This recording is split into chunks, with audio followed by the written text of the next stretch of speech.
punir, punir, punir. Eu vejo as pessoas pedindo a prisão da capitã Cloroquina, a prisão de Pazuello, a prisão de Bolsonaro. Até pouco tempo atrás, o antipetismo, todos os antipetismos queriam a prisão de Lula, a prisão de Gleisi, né? Um desejo de prender todo mundo, né? O desejo de a prisão deixa as pessoas felizes. Você prender alguém em um determinado segmento, né? Uma certa visão, como a pessoa pesa seus valores, né? Deixa ela feliz com a prisão. Eu só quero trazer um ponto alternativo para reflexão. Nós estamos num mundo em que as decisões políticas são importantes, não são as únicas decisões importantes. O avanço da ciência, por incrível que pareça, é muito importante. Alguém pode pegar e achar uma tremenda conexão entre o avanço da ciência e a política. A ciência, por que eu digo o avanço da ciência? Por exemplo, né, o crescimento populacional ou a capacidade de alimentar os seres humanos se deveu a um avanço científico muito simples, né? Hoje, né, nós olhando para trás consideramos isso simples, que é a utilização do nitrogênio para a fertilização da terra, né? E a percepção de que isso aumenta, a percepção não, né? A prova científica de que isso aumenta a produtividade da terra e, portanto, a produção de alimentos, e que isso foi um cientista lá que descobriu. Não sei, talvez tivesse descoberto antes ou depois, né? Depende de alguém se dedicar àquilo, pode depender mais ou menos de financiamento de governo. É claro que se o governo financia mais, você vai ter mais avanços científicos, mas muitas melhorias das nossas vidas ocorreram por conta de várias ações que não têm um peso direto ou a ver diretamente com o governo. A própria engenhosidade humana, né, a criatividade humana, por exemplo, o fim ou a diminuição, né, da mortalidade infantil, né, o fim não, mas a diminuição da mortalidade infantil por meio de doenças contagiosas, infecto-contagiosas, aconteceu, da mortalidade não só infantil, né, generalizada, aconteceu em função da invenção da privada, né, do vaso sanitário, do encanamento dentro das residências. As ruas eram sujas, imundas, né, porque as fezes humanas eram jogadas nas ruas, né, isso não muito tempo atrás, para parâmetros históricos. Por que eu estou falando tudo isso? Tá? Porque eu fico vendo essa coisa de punir, punir, punir. De novo, isso satisfaz as pessoas, a punição em si deixa as pessoas satisfeitas, mas eu penso, né, quando eu olho a política, quando eu olho a ciência, quando eu olho as coisas que melhoram efetivamente a vida dos seres humanos, o meu objetivo é a melhoria da vida dos seres humanos. Né? Então, a punição, né, com prisão da capitã Cloroquina de Pazuello irá melhorar. Aí, na verdade, o que eu estou trazendo para você, para ponto de reflexão, não tem que concordar comigo, só para você pensar, é uma ética consequencial. Né? Qual a consequência, né, de você prender ou deixar de prender o Pazuello? Né? Eu acho que a consequência imediata de você prender o Pazuello é você torná-lo um herói. Né? Pazuello preso, ele vai ter um palanque que ele não teria não sendo preso. Né? Ele não teria. Então, um palanque que pode servir de trampolim para ele se tornar governador do Amazonas, senador, deputado federal, enfim, dá uma visibilidade política a ele inacreditável. Isso vale rememorar, né? Lula, no final dos anos 70, início dos anos 80, 78, 79, já era conhecido nacionalmente, porém, ele foi alavancado com muita força no ano de 1980, quando a ditadura militar o prendeu por 30 dias. Né? Eu não estou dizendo que o Lula não seria o que ele é hoje se não fosse essa prisão, mas é claro que aquilo facilitou o caminho. O adversário político de Lula o ajudou.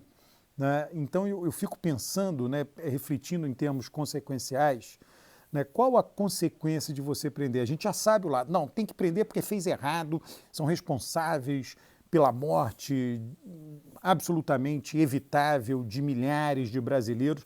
Concordo, né? Mas será que alongar a presença dessas pessoas na política não poderia ser ainda pior no médio prazo, né, um Pazuello da vida. Vamos lá, vamos concordar no seguinte: Pazuello foi responsável por milhares de mortes evitáveis. Algumas mortes iriam acontecer mesmo, milhares iriam acontecer em todo lugar do mundo. Isso aconteceu, isso depende da sociedade, mas se não fosse Pazuello lá, se fosse um ministro consequente, com um presidente consequente, nós teríamos muito menos mortes, né? Então eu concordo, por conta disso ele deveria ser preso. Eu coloco só a outra ponderação, né? Será que ao prendê-lo, né, porque ele não vai ser preso prisão perpétua definitivo, né? Ele vai ser preso, depois vai ser solto, bababá, e ele sendo candidato e ele entrando na política, ele não pode, em ocasiões futuras, quando surgir a oportunidade, novamente causar mal e piorar a vida das pessoas? Pode, né? Você está prolongando, você contribuiria para prolongar, dar uma sobrevida política a ele. A mesma coisa para a capitã Cloroquina. Ela já foi candidata ao Senado pelo PSDB do Ceará, ela está metida na política, ela sonha num cargo eletivo, está aí, já foi candidata, ela almeja isso. Talvez prendê-la na CPI dê a possibilidade de ela ser eleita deputada federal. E, como deputada federal, ela pode tomar inúmeras decisões, ela tiraria a vaga de alguém razoável, alguém mais racional, de direita que seja, mas alguém mais racional, e ela tomaria decisões estapafúrdias e muito mais prejudiciais do que ela já fez até agora, né? Essa é a única questão que eu trago. A política, ela vai resolvendo os problemas, a democracia vai resolvendo os problemas. Ela não resolve no ritmo que nós gostaríamos que ela resolvesse. Eu acho que eu já gravei, já falei aqui, acolá, nós vimos que as sociedades ocidentais, Europa, as Américas, a democracia liberal, a gente olha tudo o que está acontecendo na pandemia, a gente olha, número um, o Ocidente lida pior do que o regime lá da China, ditadura chinesa. Ditadura chinesa impôs, eu me lembro quando começou aquela, logo no início, Wuhan, eu vi tudo aquilo sendo fechado, ninguém podia sair de Wuhan. Eu falei para os meus conhecidos, eu falei, olha, isso aí não vai acontecer no Brasil, não vai acontecer no Ocidente. Você proibir as pessoas de viajar, né? Isso não vai acontecer. Nós temos uma cultura que não permite isso. E não aconteceu no Ocidente, foi lá um períodozinho, mas é muito difícil você ter uma ingerência muito grande na liberdade individual nos países ocidentais. Então, o Ocidente lidou pior, por exemplo, com o número de mortes que a China. Então, a democracia liberal lida pior com pandemia. Número 2, a gente olha o Ocidente, quem são os piores países, né? Todos os países ali dos Balcãs, do leste europeu, de norte da Polônia, descendo lá até a Croácia, passando toda aquela faixa ali. Muito mal por mortes por milhão. A exceção só, no grupo desses países, a exceção só é a Bélgica, por conta dos asilos, uma população idosa muito grande, como proporção da população geral. Então, o leste europeu muito ruim. E a América Latina, as duas Américas, aliás, os Estados Unidos e mais a América Latina. Então, isso vai ser objeto de estudo, né, elementos culturais, governos específicos que não agiram, né, mas a democracia vai resolvendo. Eu creio, né, a democracia, se a sociedade realmente não quiser o Bolsonaro, ela vai votar em Lula e vai fazer Lula ganhar em 2022. E se ela não quiser que Bolsonaro volte, ela não dará a maioria para Bolsonaro em 2026. Né? A sociedade vai dizendo o que ela quer.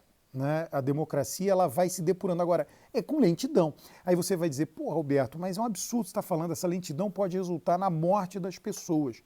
Pode. Né? Eu fico, né, é claro que o contrafactual não existe, a gente nunca pode, né, confiar no contrafactual, né, mas vale para especulação, vale como argumento interpretativo. Né? Collor sofreu impeachment. Vamos supor que Collor tivesse concluído seu mandato, que o país tivesse piorado muito, aquilo tivesse sido um desastre que pudesse ter funcionado como lição para a elite política dizendo, olha, não dá mais para ter um aventureiro na política. Talvez a gente tivesse feito ali, para evitar um segundo Collor, um sistema eleitoral diferente, mais barreiras para os partidos, e talvez não tivesse resultado em Bolsonaro. Não sei, eu estou aqui especulando. Só estou mostrando que a política nunca para, a vida nunca para, a sociedade nunca para.